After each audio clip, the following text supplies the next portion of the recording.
Hello friends, welcome to our channel జంజామ్ real and marketing. ఈరోజు మీ ముందుకు మరో కొత్త వెంచర్తో ముందుకు వచ్చానండి. ఈ వెంచర్ వచ్చేసి మాల్గుడి హోమ్స్. ఈ మాల్గుడి హోమ్స్ వెంచర్ వచ్చేసి మీకు గుండ్లపోచంపల్లి లొకేషన్లో ఉంటుందండి. మీకు ఇలా చూసుకుంటే అక్కడ మీకు ఎదురుగా కనిపించే ఐరేజ్ అపార్ట్మెంట్స్ ఏవైతే ఉన్నాయో ఆ ఐరేజ్ అపార్ట్మెంట్స్ వచ్చేసి స్టెర్లింగ్ హోమ్స్ అండి. మోడీ బిల్డర్స్ వాళ్ళే స్టెర్లింగ్ హోమ్స్. ఆ స్టెర్లింగ్ హోమ్స్ పక్కన మీరు లెఫ్ట్ తీసుకోవాలి.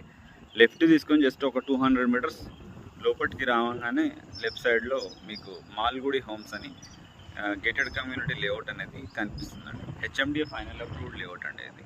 ఈ వెంచర్ డెవలప్మెంట్ అంతా నేను వీడియోలో మీకు క్లియర్గా ఎక్స్ప్లెయిన్ చేస్తాను. ఈ వెంచర్లో ఎంట్రన్స్ వచ్చేసి 40 ఫీట్ రోడ్ అనేది ఇచ్చారండి. ఇంటర్నల్ అన్ని 30 ఫీట్ రోడ్స్ అనేవి ఉంటాయి. అయితే ఈ వెంచర్లో మీకు ఓవర్ హెడ్ వాటర్ ట్యాంక్ ఉంటుంది. ప్రతి ప్లాట్కి ట్యాప్ కనెక్షన్ ఉంటుంది. అండర్ గ్రౌండ్ ఎలక్ట్రిసిటీ, ఇంకా కిడ్స్ ప్లే ఏరియా అన్నీ ఉంటాయండి. ఆల్రెడీ ఈ వెంచర్లో ఒక హౌస్ అనేది కన్స్ట్రక్షన్ అయిపోయింది. ఈ వెంచర్ కంప్లీట్ వీడియో మీరు చూసుకోవచ్చు అండి. సరౌండింగ్ డెవలప్మెంట్స్ కూడా చూసుకోవచ్చు. ఈ వెంచర్లో ఆల్రెడీ 1 హౌస్ అనేది కన్స్ట్రక్షన్ అయింది. ఇంకేమైనా కంప్లీట్ డీటెయిల్స్ కావాలి అనుకుంటే మీరు జంజామ్ రియల్ అండ్ మార్కెటింగ్కి కాంటాక్ట్ చేయొచ్చు. ఈ వెంచర్లో అవైలబుల్ ప్లాట్ డీటెయిల్స్ అని నేను వీడియో కింద మెన్షన్ చేస్తానండి. ఎవరికైనా ఇంట్రెస్ట్ ఉంటే స్క్రీన్ మీద కనిపించే నెంబర్కి కాంటాక్ట్ చేయండి.